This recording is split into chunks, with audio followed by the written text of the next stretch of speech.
ng Diyos at kapayapaan ay sumasa atin. Sabi nga doon sa kanta, the joy of the Lord is my strength. Amen? Totoo po yun, kaya sabi ng Panginoon yun yung kapayapaan na ating tinatamasa. Hindi naintindihan ng sanlibutan. Minsan hindi naintindihan yun ng sanlibutan. Nagtataka sila, bakit kaya itong mga to, no? Oo. Kahit ang dami mga pinagdadaanan, di ba? Ay naandun pa rin yung kanilang kapayapaan at kagalakan. So purihin po ang ating Diyos. Wini-welcome natin yung mga ibang kapatid natin. Ngayon lang natin uli nakasama. Yung galing po sa Australia. Ayan. Yung maingay na bata. Tsaka yung aming mga inaanak. Sila, yung galing sa Taytay. At saka yung aming apo.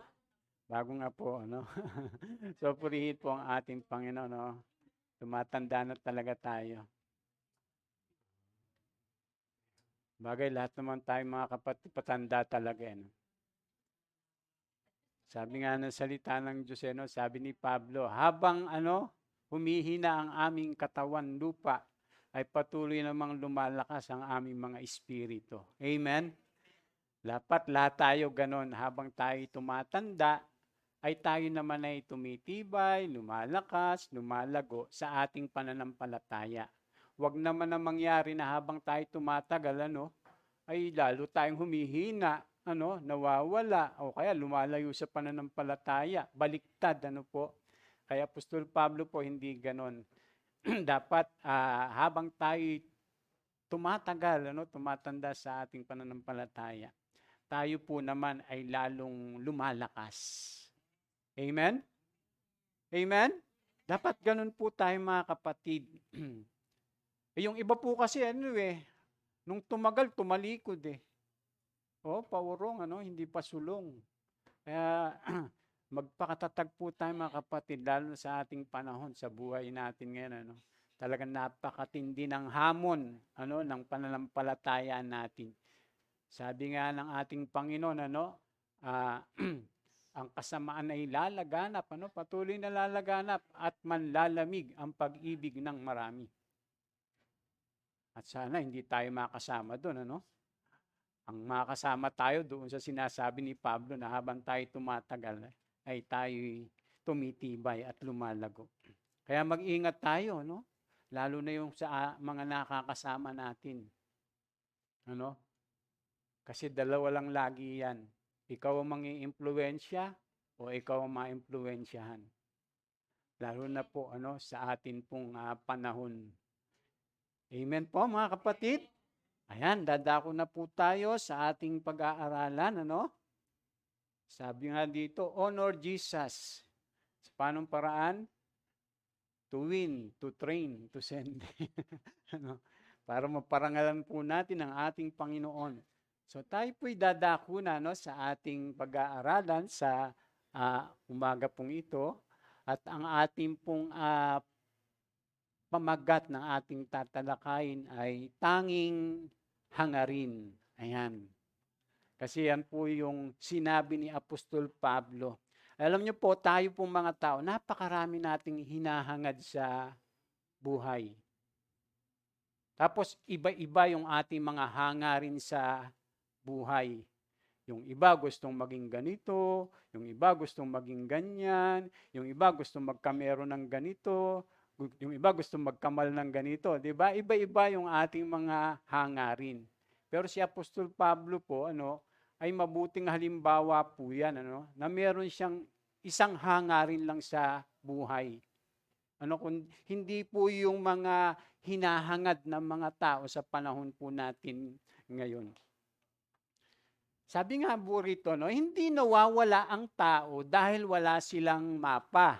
Nawawala sila dahil hindi nila alam kung saan sila pupunta. Hindi nila alam kung saan ang kanilang destinasyon. Kaya tayo dapat alam natin yung ating destinasyon, mga kapatid. Alam natin kung saan tayo patungo. Dapat alam natin yon. Alam natin pag dahil tumatakbo tayo sa pananampalataya, dapat alam natin na makakarating tayo dun sa ating hangganan. Dahil pagka hindi natin alam yon, ay talagang tayo po ay maliligaw talaga. Ano po? Sabi diyan, ano nga ba yung dapat na hangarin o layunin ng buhay Kristiyano? Ito ba ay maging masaya? Ayan. Maging malusog? Ano po? Ang umunlad o sumagana sa mga material na bagay? Hindi naman masama ang ganitong mga hangarin. Pero kung ito ang pangunahin o pangwakas na hangarin natin dito sa lupa, maaring nadadaya tayo. Bakit? Sabi nga ng Panginoon huwag tayong mag-impok dito. Sabi nga namang ni Apostol Pablo, ang aming mga mata ay nakatuon sa mga bagay na hindi nakikita. Sabi po ni Apostol Pablo, isa-isip nyo yung mga bagay na pang langit. Di ba? Sabi pong ganon. Kaya sabi dyan, so atin pong basahin itong Pilipos 3:7 hanggang 11 at matuto tayo kay Apostol Pablo kung ano ba yung layunin at hangarin ng buhay Kristiyano. Ayan, sabi po rito, basahin po natin ng sabay-sabay. 1, 2, 3. Ngunit dahil kay Kristo, ang mga bagay na pinapahalagahan ko noon ay tinuring kong walang kabuluhan ngayon.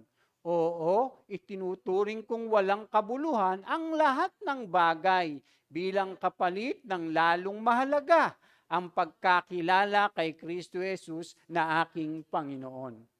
Diba? So sabi ni Apostol Pablo, yung lahat ng bagay ay tinuturing niyang walang kabuluhan.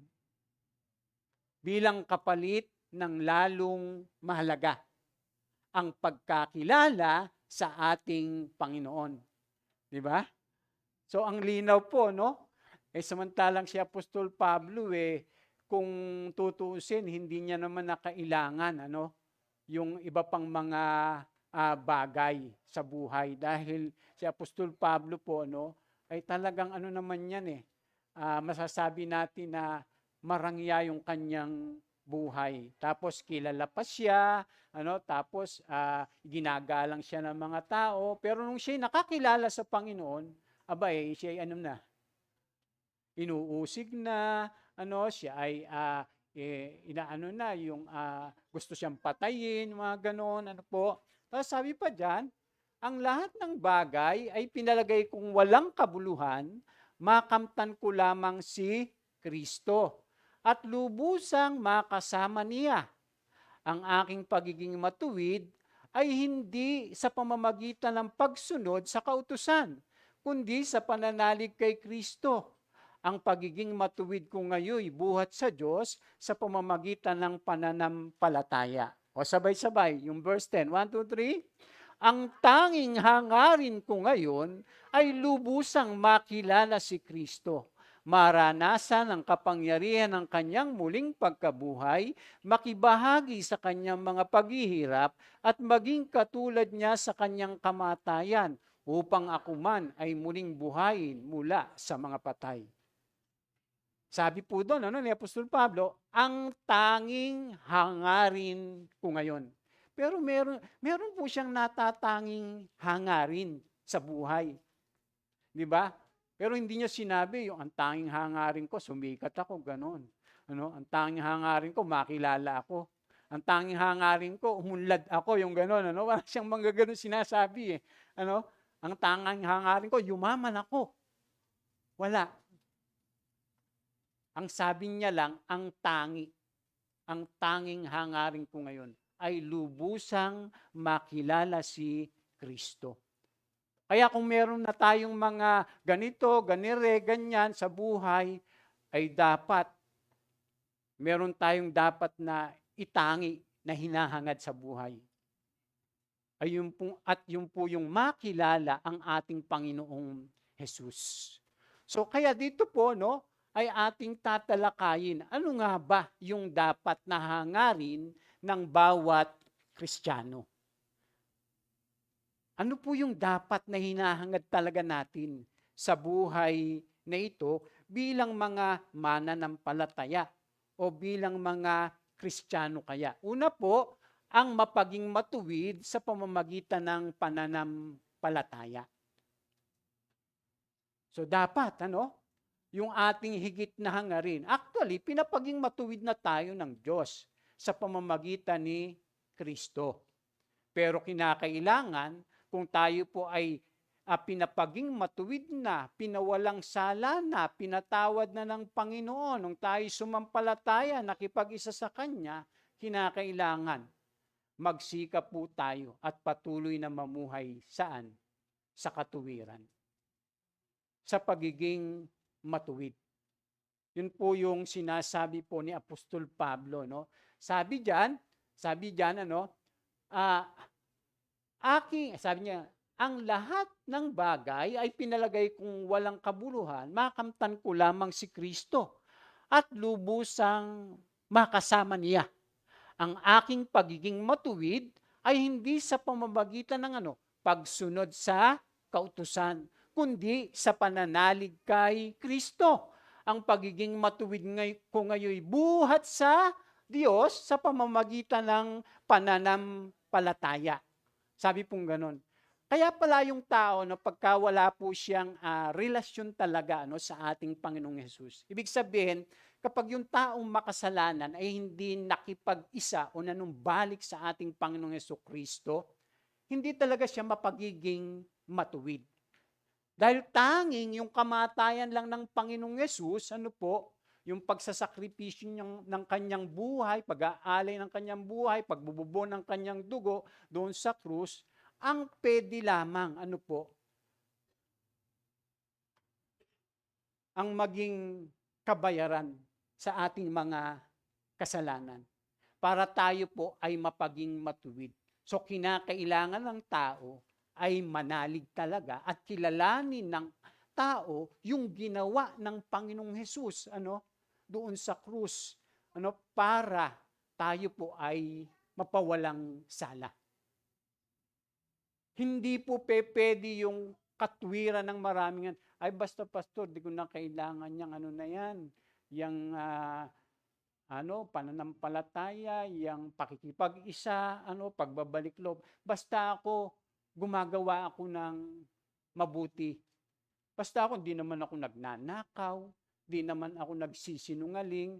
Sabi nga ni Apostol Pablo, sabi, ang pagiging matuwid, ay hindi, sa pamamagitan ng pagsunod sa kautusan. Magkaiba po kasi yung yung 10 utos. Yung 10 utos, doon sa pananampalataya sa Panginoong Hesus. Magkaiba po yun. Ay yung iba, nagbabase po doon na, kaya ang katwiran nila, basta ako pastor, di ako nangangalunya. Hindi ako nagnanakaw. Yun yung katwiran po nila. Si Apostol Pablo, kung pagsunod po sa kautusan ng pag-uusapan, napakatapat niya. Kung mababasa po natin yun. Pero, siya mismo ang nagsabi na ang kanyang pagiging matuwid ay hindi sa pamamagitan ng kautusan, kundi sa pamamagitan ni Kristo, sabing ganyan, kundi sa pananalig kay Kristo. Ang pagiging matuwid ko ngayon buhat sa Diyos. So, ibig sabihin, para mapaging matuwid tayo, ito'y manggagaling sa Diyos, hindi sa atin. Hindi manggagaling sa atin ang pagiging matuwid. Dahil kung ang pagiging matuwid natin manggagaling sa atin, hindi tayo maliligtas. Ang tawag lang sa atin nun, self-righteous. Pero kapag yung Christ righteousness, yung katwiran, ng ating Panginoong Yesus, at sa pamamagitan ng ating pananalig sa Kanya, ayun po, natatanggap po natin yun. Kaya kailangan talaga natin yung iba hindi naniniwala sa ganun yung personal na relasyon sa Panginoon. Hindi daw kailangan yun. Kailangan yun. Bakit? Kikilalanin mo siya na Panginoon mo at tagapagligtas. So, kailangan natin. Maraming tao kinikilala ang Panginoon ang Panginoong Hesus na tagapagligtas, pero hindi Panginoon. Maraming ganon. Ano po ibig sabihin?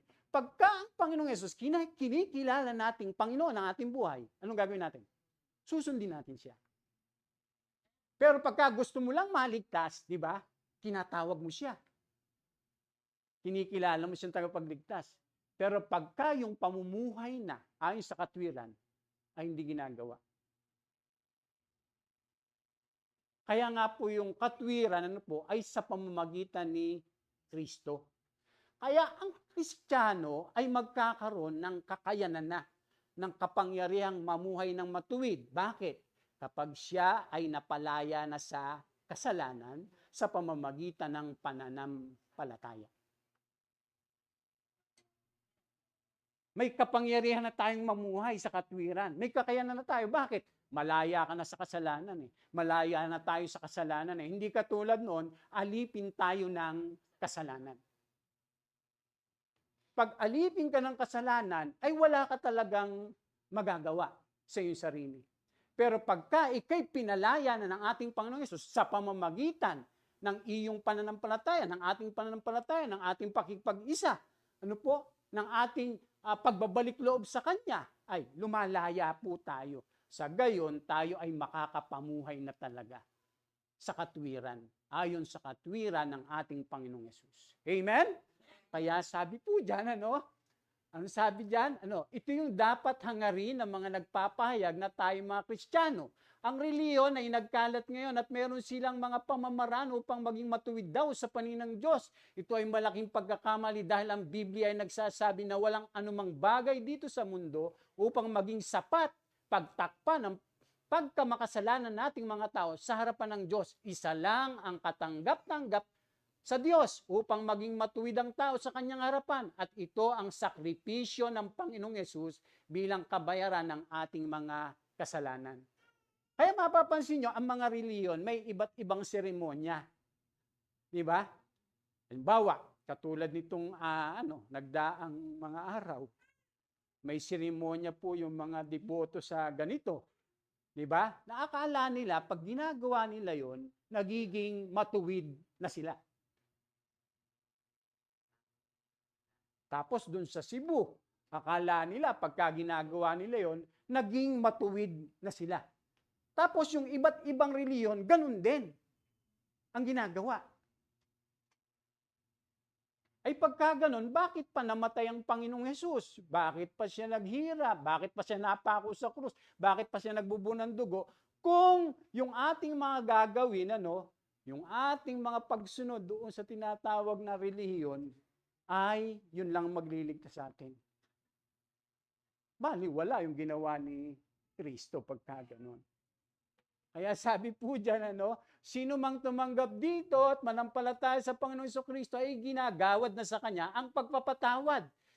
At katwiran na mula sa Diyos sa pamamagitan ng ating Panginoong Jesucristo. Ito yung nadiskubre ng mga Hudyo, gaya ni Apostol Pablo, nang siya'y manampalataya sa Panginoong Jesus. Dati nagyayabang siya sa kanyang sarili. Kaya nga sa sobrang niyang yung pride na kami yung maliligtas, hindi kayo. Pinagmamalaki niya yun si Apostol Pablo. Kaya nga po inuusig niya yung mga Kristiyano Dahil sa pakikipaglaban niya sa kanyang relihiyon, yung kanyang yung kanyang pagiging yung debosyon ba sa relihiyon niya. Di ba? Pero nung tawagin siya ng Panginoong Hesus, ano sabi nga po rito? So, paano ba napapaging matuwid yung tao? Hindi sa pamamagitan ng lahi. Hindi sa pamamagitan ng lahi. Kaya sabi po dyan, kung iniisip nino man na siya'y makatwirang umasa sa ganitong gawain, lalo na ako, sabi ni Apostol Pablo. Sabi dyan, ako ay tinuli ng 8 araw mula nang ako'y isilang.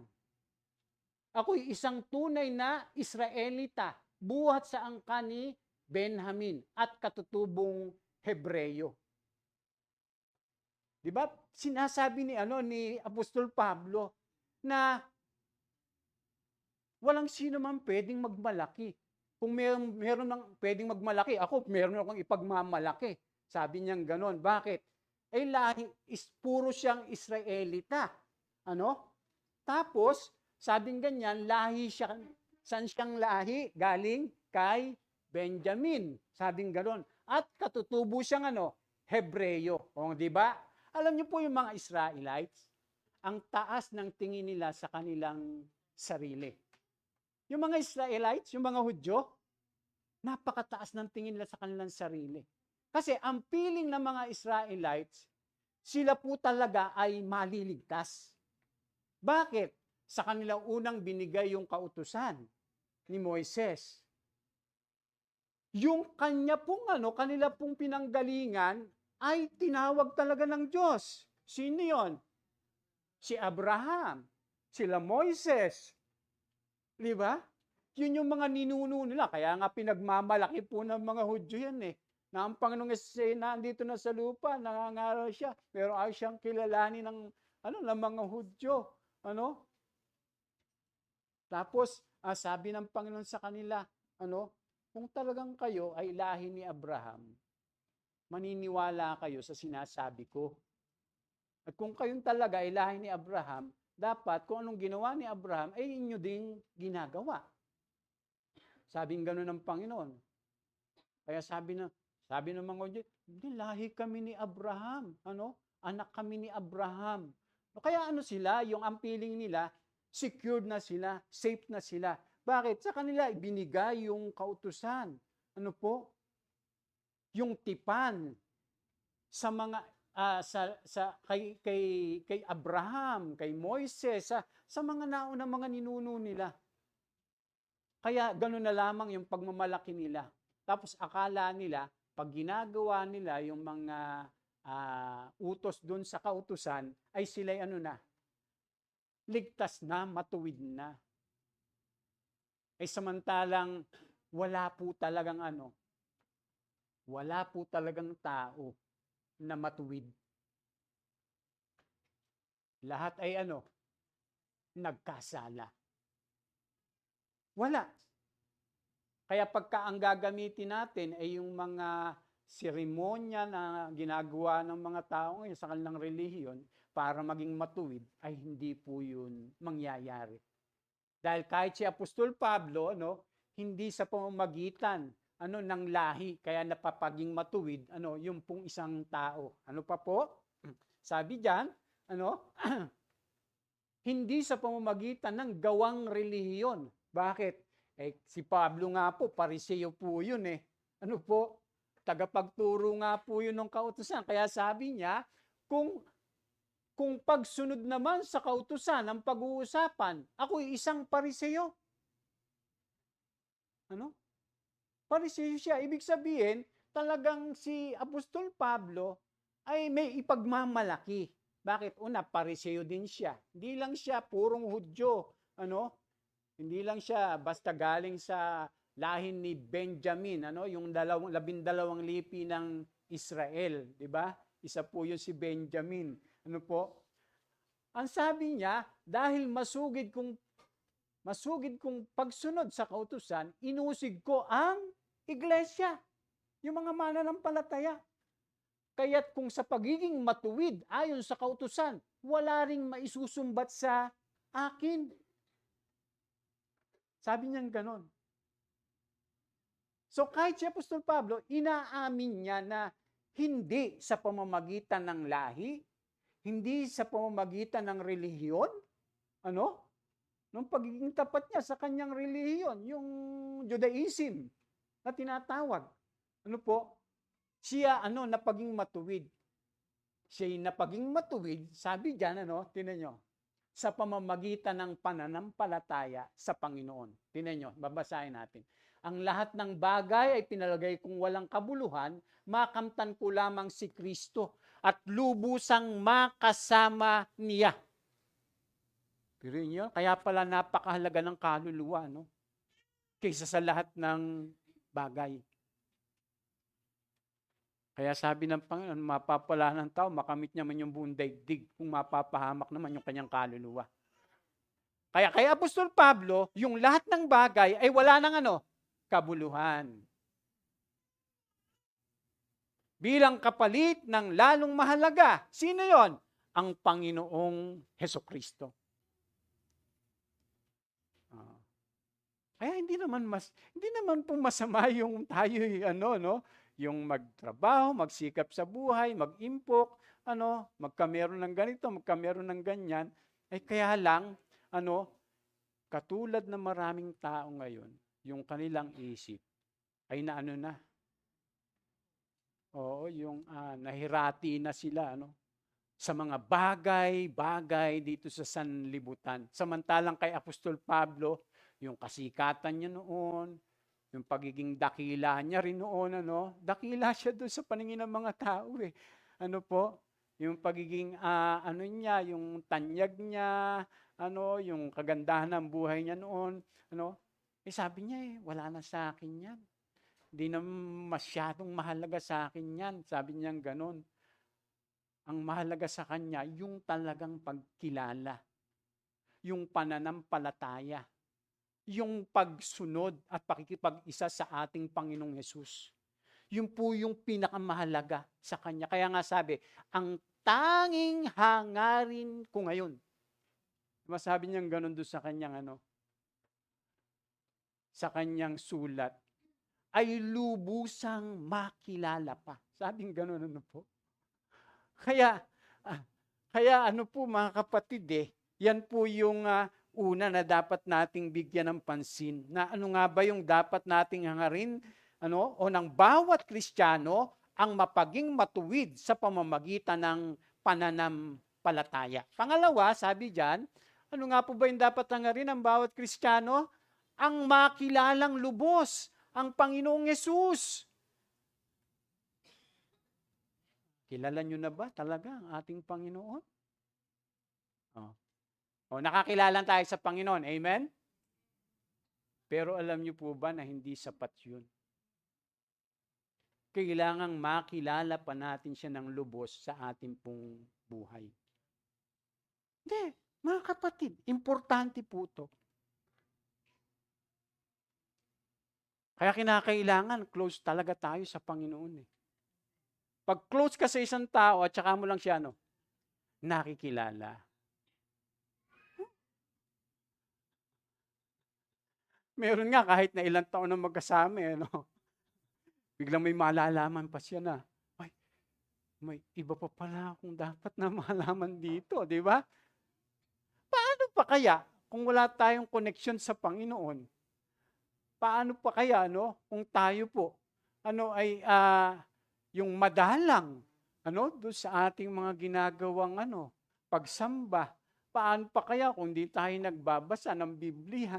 Paano pa kaya kung di tayo nag-aaral? Paano pa kaya kung di tayo dumadalo sa mga gawain? Paano natin makilala ang Panginoon? Ay mas mabuti pa yung asawa mo, kilalang kilala mo. Diba ang Panginoon? Hindi. Mahirap yung ganun. Mga kapatid. Sabi po dyan, basahin po natin, di ba? Sabi, ang tanging hangarin ko ngayon ay lubusang makilala si Kristo, maranasan ang kapangyarihan ng kanyang muling pagkabuhay, makibahagi sa kanyang paghirap. Yung iba ayaw Ayoko dyan sa Kristyanismo na yan. Maraming paghihirap. Di ba? Ayoko dyan sumasa born again. Ang daming mga pagsubok. Di ba? Minsan yung yung iba, sinasabi nila, ayoko dyan kasi dito sa amin, ang saya. Lahat pwede. Ay dyan sa inyo, ang daming bawal. Mahigpit daw, sabi. Alam niyo po bang napakahigpit ng ating Panginoong Hesus?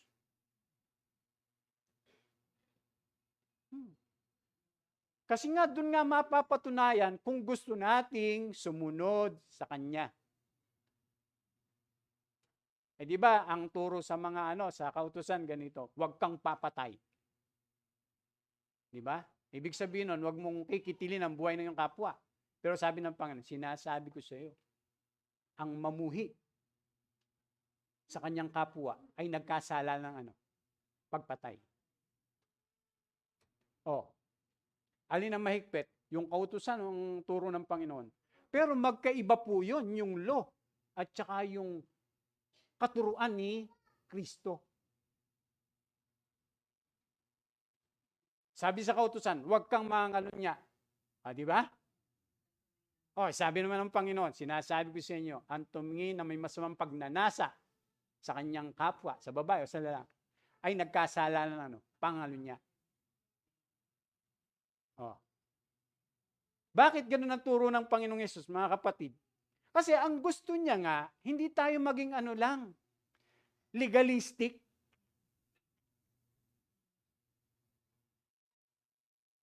Kasi yung pagiging legalistic, basta, hindi ako nagnanakaw. Hindi ako pumapatay. Akala nila, pag hindi nila ginagawa yun, maliligtas na sila.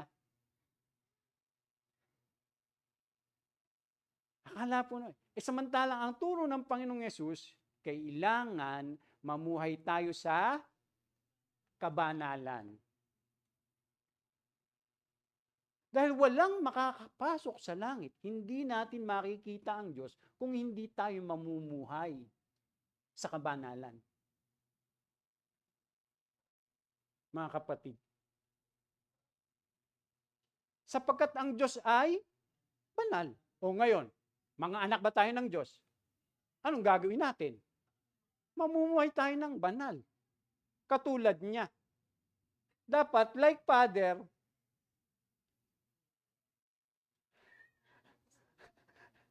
diba ganun po yun eh. Kung talagang ang Diyos ang ating Ama, di siya yung puno. Tayo yung bunga. Kaya nga sabi ng Panginoon, di ba? Ako ang puno ng ubas, kayo ang mga sanga. Siyempre, dapat namumunga tayo. Ng Anong bunga dapat nakikita sa atin? Yung mamunga tayo, magkaroon tayo ng bunga mga dito sa katawan, ganon. Ayun po, nababago. Kaya nga po, pag tayo sumunod sa Panginoon, lahat ng mga masasamang bunga natin noon, nung tayo nakaduktong pa kay Satanas, nung wala pa tayo kay Kristo, nung tayo sumampalataya sa Panginoong Yesus, nakipag-break tayo kay Satanas. Totoo po ito, mga kapatid. Kapag tayo nakipag-isa sa Panginoon, nakikipaghiwalay tayo sa masama.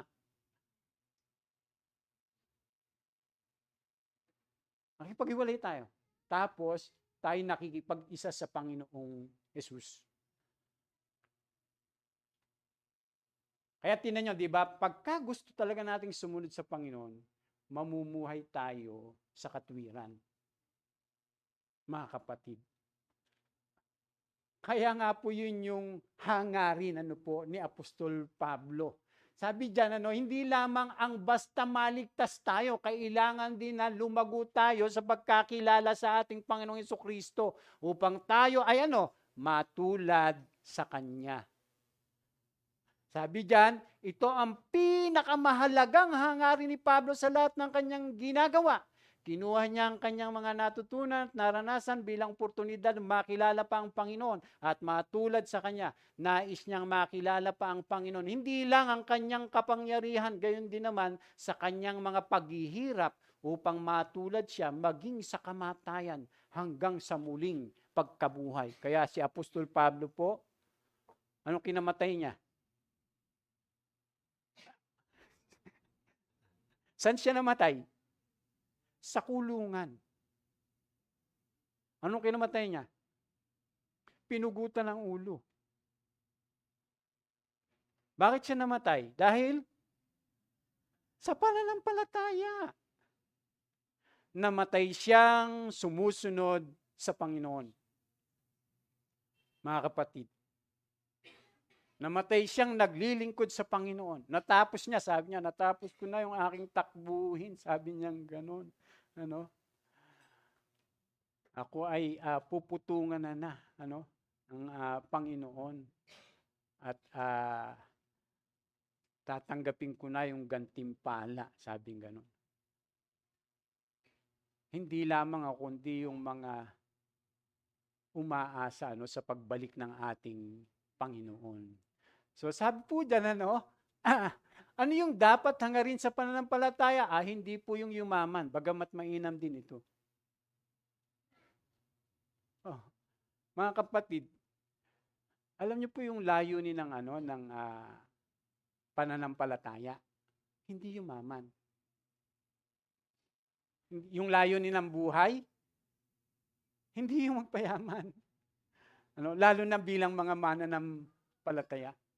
Siguro kaya nangyari yung yung sa LA.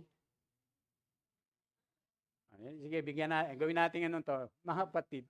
Kasi ang mga tao doon, mayayaman. Ano pa? Mga sikat. Mga kinikilala. So akala ng mga taong yun, yung buhay, yung kahulugan ng buhay ay para doon. Para doon lang. Tapos pinagmamalaki nila yun, yung kanilang kasikatan, katanyagan, kayamanan, alam niyo po yung nangyari na yon, mga kapatid. Gusto lang ipaabot ng ating Panginoon na hindi talaga tayo dapat umasa o magtiwala sa mga bagay dito sa sanlibutan. Amen? Yes. Bakit? Ay sa isang iglap, pwedeng mawala ka agad eh.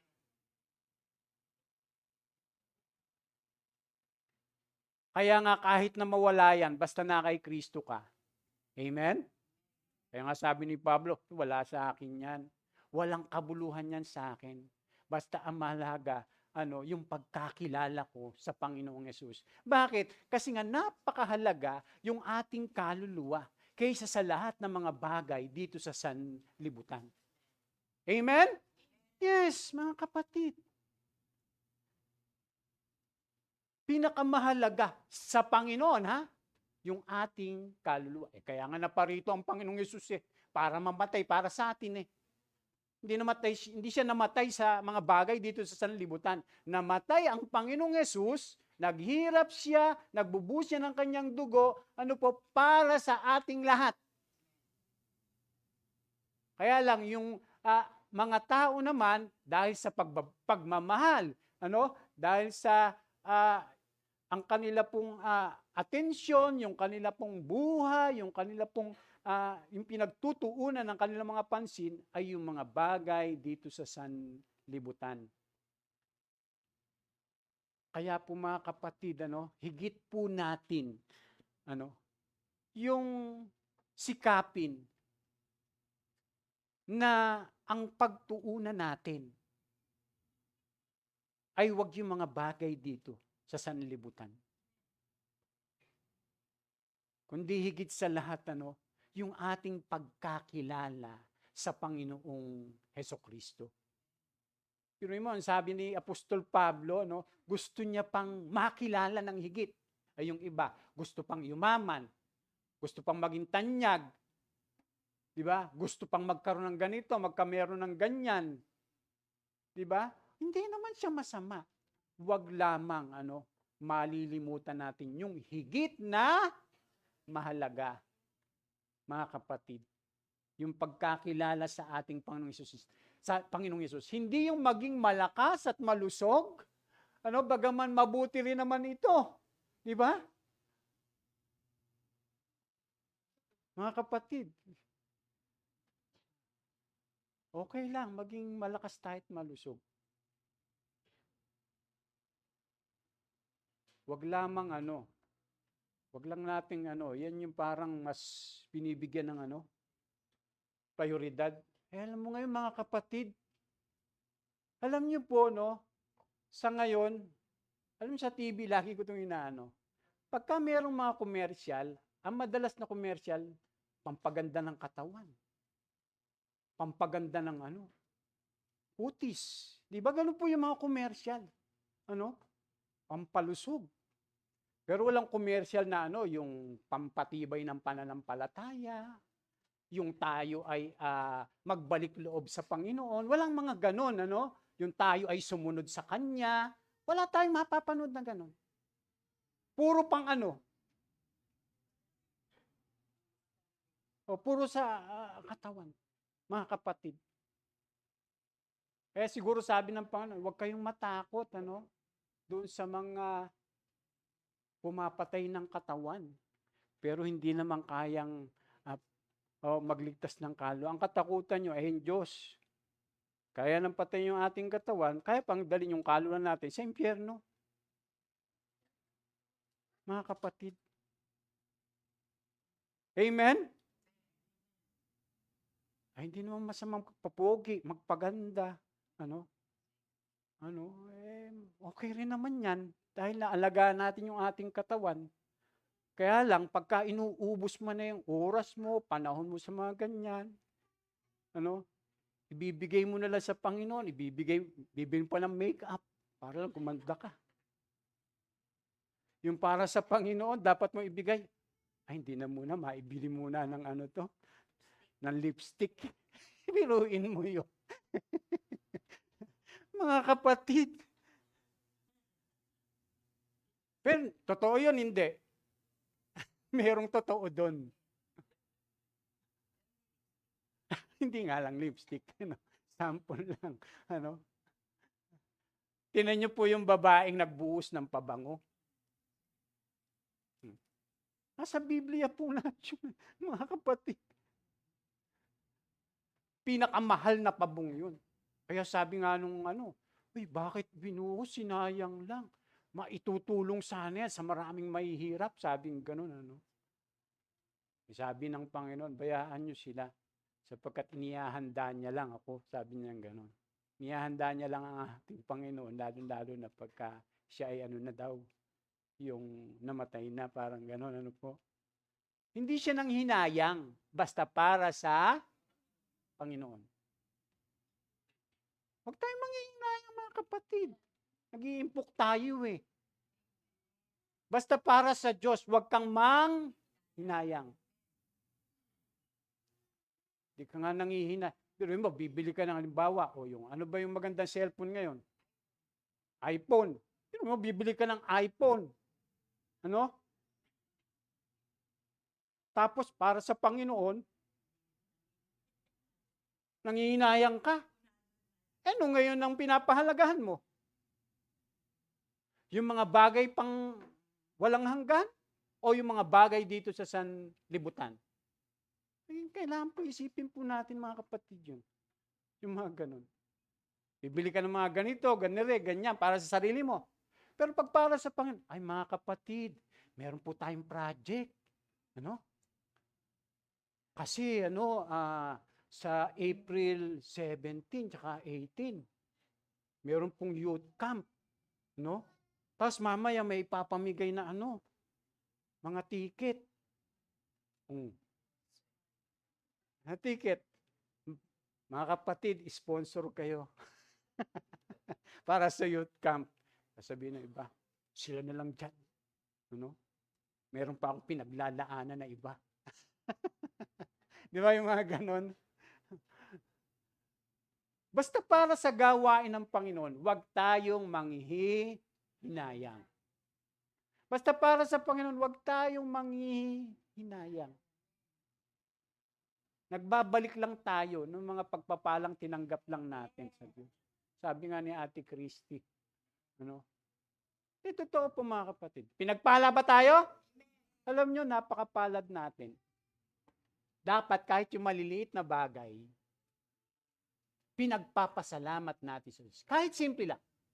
Ba, nakakakita ka. Nakakapagsalita ka. Nakakaamoy ka. Ay, blessing po yun, mga kapatid. Dahil noon, nung usong-uso yung COVID, yung iba, wala pang pangamoy. Namumroblema sila, natataranta na sila. Ay, malaking pagpapala po, mga kapatid, maliliit lang na bagay. Akala nyo, na-appreciate lang kasi natin yan pagka, halimbawa, dadaan tayo doon, di ba? Halimbawa, naandun ka sa ospital, mga kapatid. Tapos di ka makahinga, kailangan mo ng oxygen. Samantalang humihinga ka ng wala yan, normal, di ba? Blessing yan. Amen? Ang dami-dami nating dapat ipagpasalamat sa Diyos. Kaya lang minsan, hindi natin nakikita, napapansin. Dahil bakit? Kasi po, sanay na sanay tayo. Doon sa kagustuhan natin ng magkameron pa ng ganito, ganyan, Mas gusto pa natin ng na makamtan pa yung mga ganito.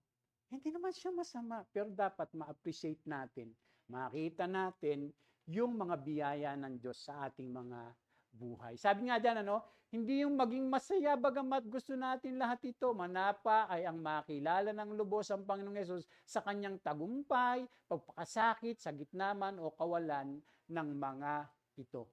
Sabi diyan, anong uri ng laro? Anumang uri ng laro, gaya ng paglalaro ng basketball, ang pinakalayunin ng paglalaro ay hindi mag-dribble. Alam nga naman, dribble ka lang ng dribble doon. Wala pong gano'n, yung magpasa ka lang ng pasa. Walang basketball na gano'n, pasahan lang ng pasahan, tapos dribble lang ng dribble. Mga kapatid, hindi yung paggawa ng mga di pangkaraniwang galaw, di ba? May mga ano pa. Ang hangarin po at layunin nito ay maka-score para maipanalo yung laro. Ganon din po sa buhay Kristiyano. Ang hangarin po natin ay higit pang makilala ang ating Panginoong Hesukristo sa ating pong buhay. At maranasan po yung kanyang kapangyarihan. Amen?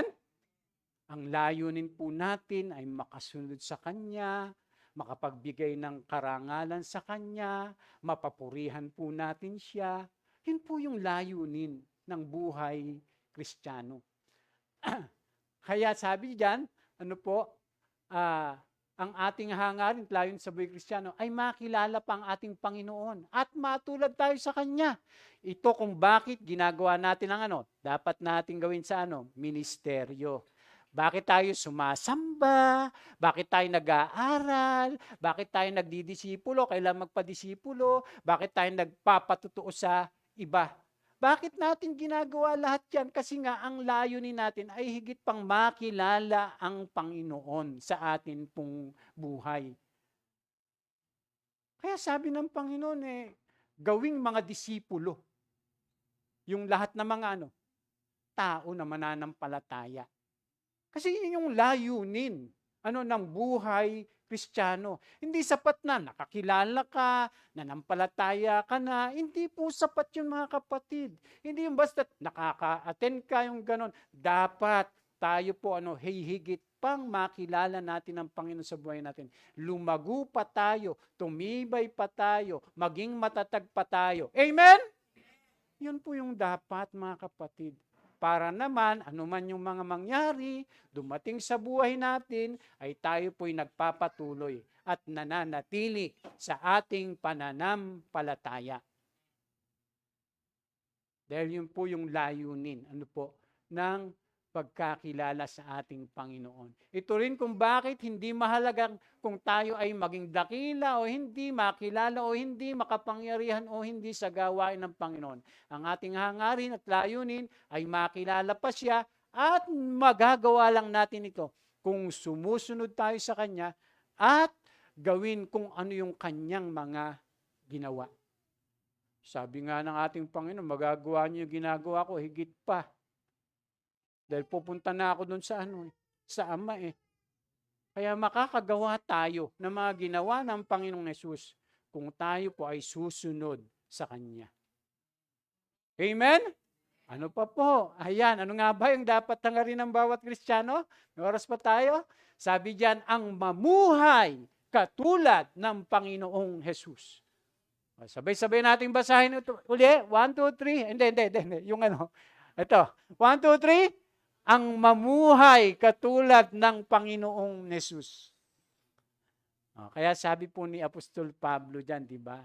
Mga kapatid, tumulad kayo sa halimbawang ipinakita ko sa inyo. Ano yung halimbawang pinapakita niya? Ni Apostol Pablo. Ano po yung halimbawang pinapakita ni Apostol Pablo? Kasi ang sabi niya, mga kapatid, tumulad kayo sa halimbawang pinakita ko sa inyo. Ano po yung halimbawang pinapakita ni Apostol Pablo?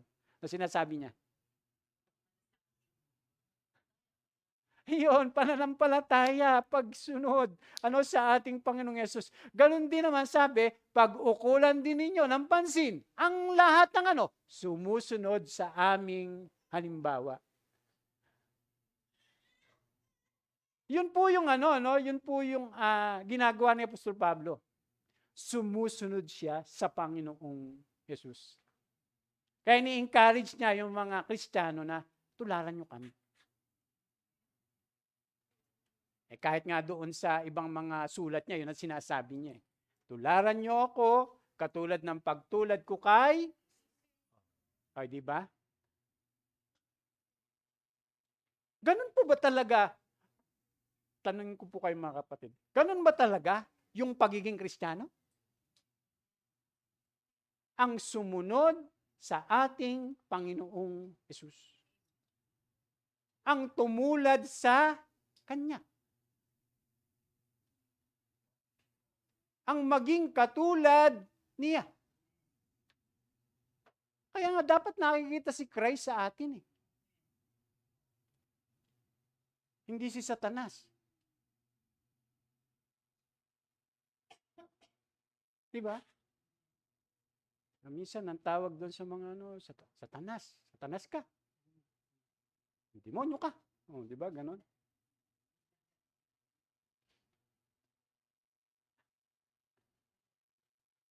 Kaya dapat maging talaga tayo. Halimbawa, sabi sa 18, tulad ng malimit kong sabihin sa inyo at ngayon luhaang inuulit ko, marami ang namumuhay bilang kaaway ng krus ni Kristo.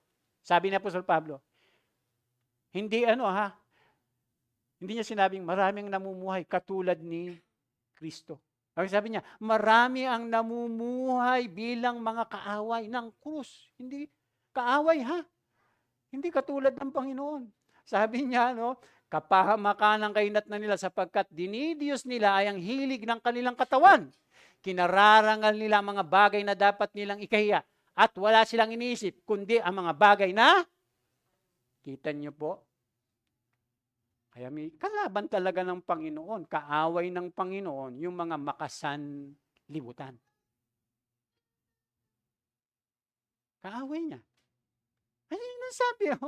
Kaya sabi, subalit sa kabilang dako tayo ay may mamamayan ng langit. Doon nagmumula ang tagapagligtas na hinihintay natin nang may pananabik ang Panginoon Jesucristo sa pamamagitan ng kapangyarihang ginamit niya sa pagpasuko sa lahat ng bagay. Ang ating katawang lupa na may kahinaan ay babaguhin niya upang maging maluwalhating katulad ng kanyang katawan.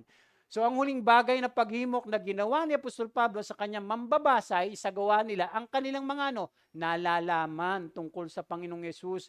Kailangan nilang ipamuhay ang anumang kanilang pinaniniwalaan at hindi ito malabong konsepto sa kanya habang gaya ng kanyang pagbibigay sa kanila na dapat ugaliin ng mga Kristiyano sa pamamagitan nito ay maipapamuhay nila ang kanilang pananampalataya. Kaya nga kung ano ang Panginoong Yesus, dapat ganun din tayo. Paano siya namuhay, nung siya'y naandito sa lupa. Kaya nga ang tawag sa Kristiyano ay tagasunod ni Kristo. Saan man naandun ang Panginoon, dapat naandun din tayo. Susunod tayo sa ating Panginoon. Sabi, paanong bang makakapamuhay ng katulad ng Panginoong Yesus? Tumulad sa halimbawa ng mga kumikilala sa Diyos. Sabi diyan, balik. Iwasan ang halimbawa ng mga namumuhay ng makasarili. Tingnan natin yan, mga kapatid. Anong sabi diyan? Anong sabi ni Apostol Pablo?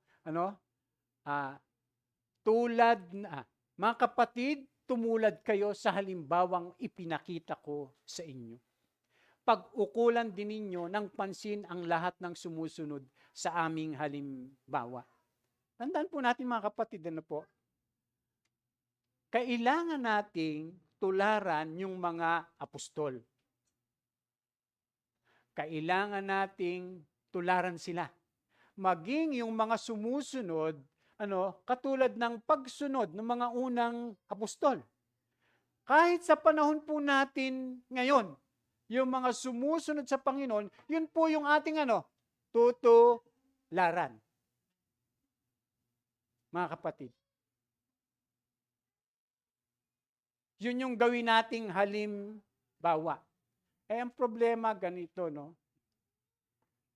Ang ginagawing halimbawa ng iba, yung mga hindi sumusunod. Kasi kakatwira, bakit si brother, ganito ginagawa? Di ba? Bakit si sister na ganito ginagawa? Okay lang ako. Kahit ginagawa ko to, ginagawa nga nila. Pero yun ang tinutularan. Kaya ang sabi ni Apostol Pablo, mga kapatid, tumulad kayo sa halimbawang pinakita ko sa inyo. Pag-ukulan din ninyo ng pansin ang lahat ng sumusunod sa aming halimbawa. Pagka hindi mabuting halimbawa, huwag yun ang ating tutularan. Amen. Yung mabuting halimbawa, kaya nga yung mga kapadaan, sinabi ni Apostol Pablo, maging kayo? Huwaran. Sabi, huwag niyong huwag niyong hayaan, hamakin kayo ninuman sa inyong kabataan. Sa halip, maging huwaran kayo. Saan? Sa pananampalataya, sa pag-ibig, sa pag-uugali, sa kabanalan. Diba yun po yung sabi ni Apostol Pablo, dapat maging halimbawa, maging ehemplo tayo. Dapat modelo tayo. Amen? Ng pananampalataya. Modelo. Hindi, yung mga modelo ng tinutularan ng iba, yung mga modelo doon sa TV. Yung mga artista. Diba? Dapat kung maging modelo man tayo, modelo tayo ng pagsunod sa ating Panginoong Yesus. Amen? Dapat maging halimbawa tayo lahat sa ating kapwa, sa ating mga nakakasalamuha, nasang ka man, sa school, sa trabaho, o ikaw man sa lugar ninyo. Dapat, kung Kristiyano tayo, mananampalataya tayo, dapat maging halimbawa po tayo. Para masasabi talaga nila may pagmamahal. Kristiyano talaga si Kit. Napakabait. Diba? Ang husay pang mag-drums. Diba? Dati, ang pinapalo lang nito, yung drum dun sa kanila. Ngayon, eto na ang drums dito, diba?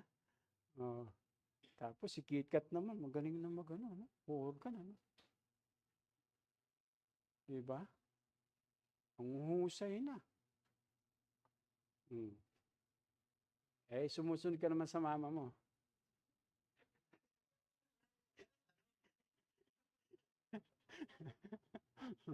Diba?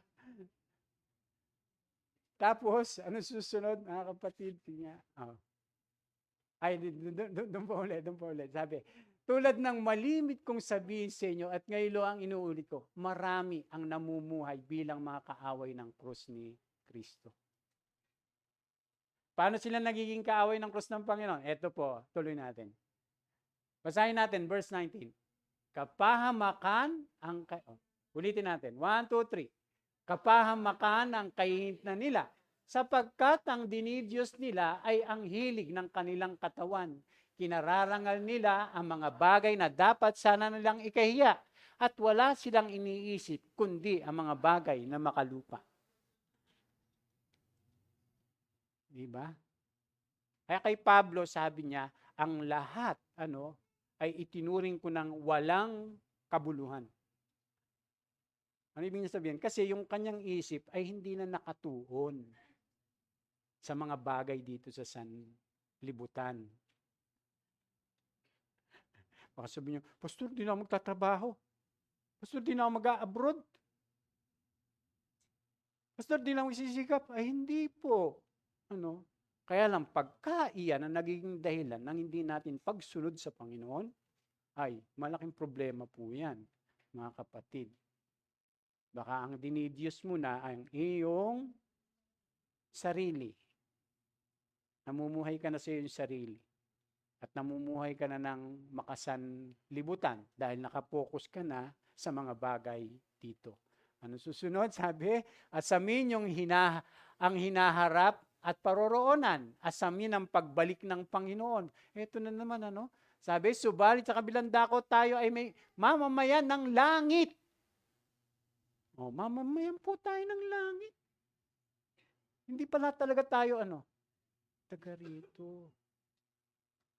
Para tayong nag-i-iskarsyon.